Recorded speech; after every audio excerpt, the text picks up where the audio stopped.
Di saat pria ini pulang dari kota, dia pun sangat terkejut melihat rumah ini sudah terbakar. Alhasil, pria ini pun langsung bertanya kepada orang yang lewat ini, apakah ini rumah Ibu Sari Depi? Pria ini pun mengatakan kalau orang yang tinggal di rumah ini sudah pindah dengan putrinya. Mereka pergi sudah beberapa tahun yang lalu, tapi yang aku dengar dari orang desa ini, mereka tinggal di sebuah gubuk.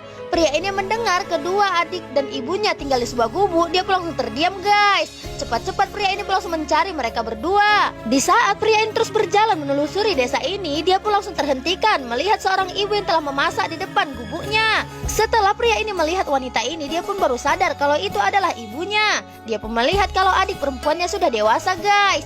Di mana dia pun melihat kalau adiknya ini akan mengantarkan sebuah baju jahitan kepada seorang tetangganya, guys. Tapi di saat wanita ini akan pergi, ibunya pun langsung menghentikan jalan adiknya ini. Di mana dia pun mendengar kalau ibunya ini menyuruh adiknya untuk berhutang beras di sebuah warung. Tanpa berpikir panjang, wanita ini pun langsung mau untuk menuruti apa yang dikatakan oleh ibunya itu, guys. Tapi di saat dia akan pergi meninggalkan tempat itu, wanita ini pun sangat terkejut melihat seorang pria berada di depan gubuk mereka. Melihat ada seorang pria di depan gubuk mereka, ibunya ini pun langsung ingin melihat siapa pria itu. Sedangkan pria ini mengatakan kepada wanita ini, "Mengapa kau tidak mengenali diriku? Coba kau perhatikan siapa diriku." Namanya seorang ibu. Wanita ini langsung mengetahui siapa pria ini, dan dia pun langsung memanggil pria ini dengan sebutan nama anaknya, yaitu Raffi. Dia pun langsung memeluk ibunya ini, guys. Adiknya ini pun langsung memeluk abangnya ini, yang dimana dia pun juga sangat merindukan abangnya itu, guys.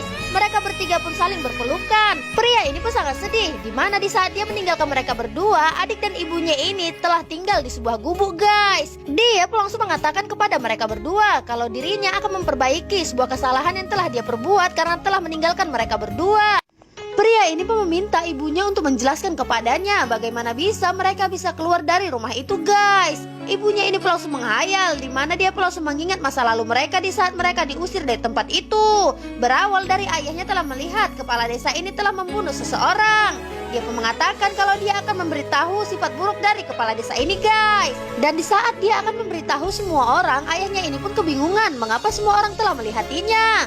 Dan ternyata dia telah dituduh telah mencuri perhiasan di sebuah kuil, guys. Tanpa basa-basi, kepala desa ini pun langsung menuduh ayah dan ibunya ini telah bersekongkol untuk mencuri perhiasan di kuil mereka. Tangan kanan kepala desa ini terus saja menyudutkan ayah pria ini kalau dirinya memanglah pencuri. Sedangkan ayah pria ini mencoba untuk membela dirinya di depan semua orang. Tapi tidak satu pun dari mereka mau mendengarkan apa yang dikatakan oleh ayah pria ini, guys. Tanpa menunggu lama, kepala desa ini langsung mengumpulkan semua masyarakatnya agar mereka beramai-ramai untuk mengusir mereka dari kampung ini, guys.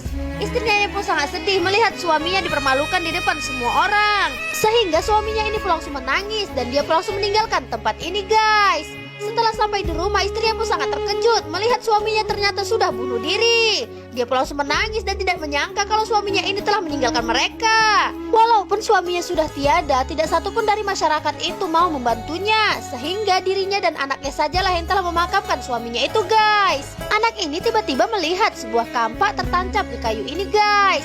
Karena merasa marah, dia pun langsung pergi ke rumah kepala desa ini dengan diam-diam. Karena tidak terima ayahnya difitnah di depan semua orang, anak ini pun sangat berani melukai kepala desa ini di saat dia sedang tidur. Anak ini pun langsung pergi setelah melukai kepala desa ini, guys. Tapi pengawal kepala desa ini pun langsung berlari untuk menangkap anak ini. Apakah anak ini akan tertangkap? Tunggu part selanjutnya ya, tetap di Snack Video.